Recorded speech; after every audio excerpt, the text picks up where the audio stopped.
Well, welcome to the video. It's time for another random selection from my collection.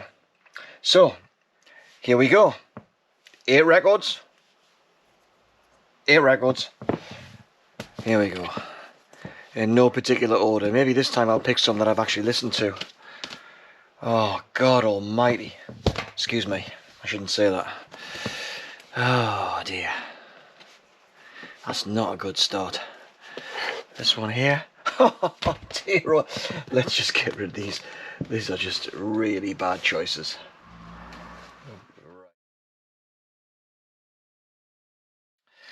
Right, welcome to the video. It's time for another selection of 8 records selected at random from my collection.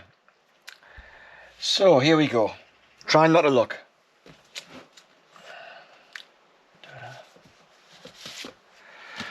Oh well, that's alright. That's quite a good album. That's not so good. Oh my goodness me.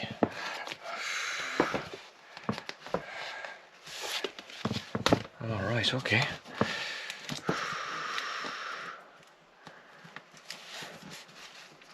Come on.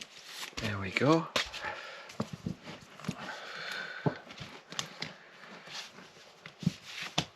So 1, 2, 3, 4, 5, 6.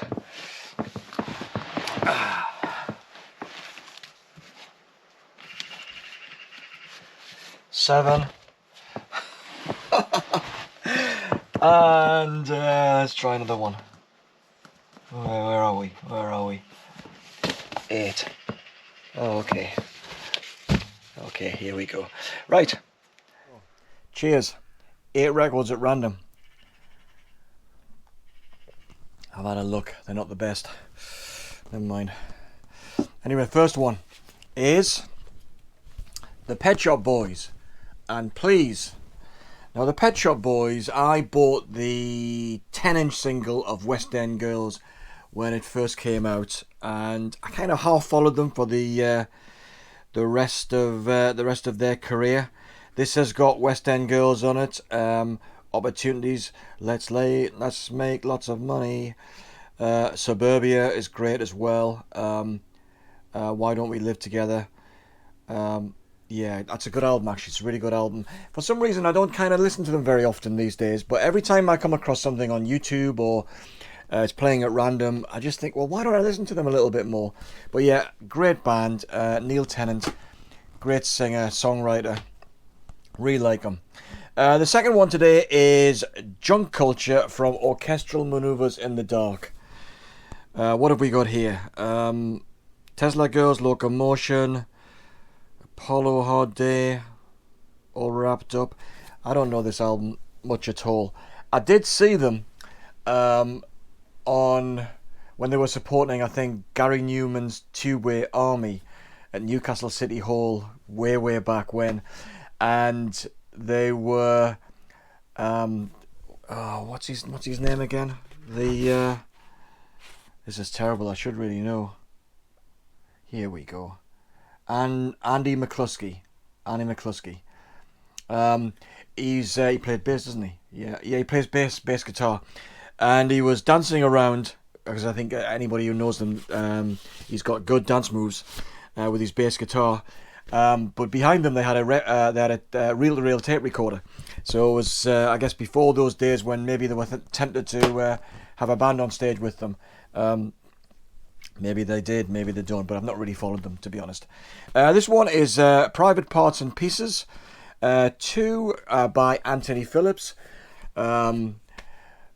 Genesis member from 1967 to 1970, before Steve Hackett was on guitar. I bought The Geese and the Ghost, which came... I bought The Geese and the Ghost, which had Phil Collins on it and Mike Rutherford on it, his first solo album, way back in the mid-late 1970s, when he was kind of getting his act together and building on the success of Genesis, no doubt, and thought he could sell some records. And he released a second album, on the third album, I think it was called Sides, which is a more poppy affair, and that included Private Parts and Pieces Part 1. Bit of a clunky guitar player. His music doesn't flow that well. It's kind of got medieval tinges to it as well. I like him. He's good, but not very compelling. But anyway, there you go. A best of from Pink Floyd, no less. A collection of great dance songs. Now, if I remember rightly, this one... Was it this one that had the uninterrupted version of Shine On You Crazy Diamond? Maybe a long version. But it's got One of These Days, of course, from Metal. Money from Dark Side the Moon. Sheep from Animals. Shine On You Crazy Diamond. Wish You Were Here. And Another Brick in the Wall, of course. It's a good album, but if you're a fan of Pink Floyd, you buy the albums, don't you? You buy the albums and you listen to them from beginning to end. That is a bit of throwaway, probably for the casual fan, of which I'm not. This one I bought at Oxfam for $3.99 only a couple of years ago. Aimless Love by John Prine. John Prine, really good singer-songwriter. Not that familiar with this album.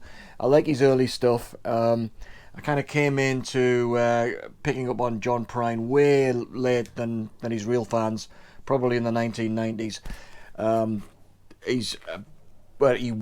He died, I think, last year, the year before. But yeah, great singer-songwriter, a legend of American country-tinged singer-songwriter, Americana, as it were. Quicksilver Messenger Service, self-titled, probably the debut album. Don't know that one. At all, really. They released Happy Trails, I think, wasn't it? Happy Trails? Got that one somewhere.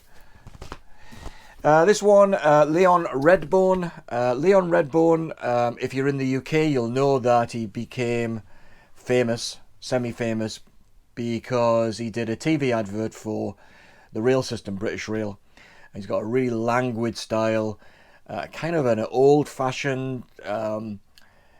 I'm tempted to say Django Reinhardt guitar, but that's probably, I don't know enough about Django's music. But it's just like the slow strumming, very, very relaxing, laid back, kind of bluesy, but not blues. I'm not doing a good job explaining this, but Leon Redborn, very pleasant late night listening, perhaps.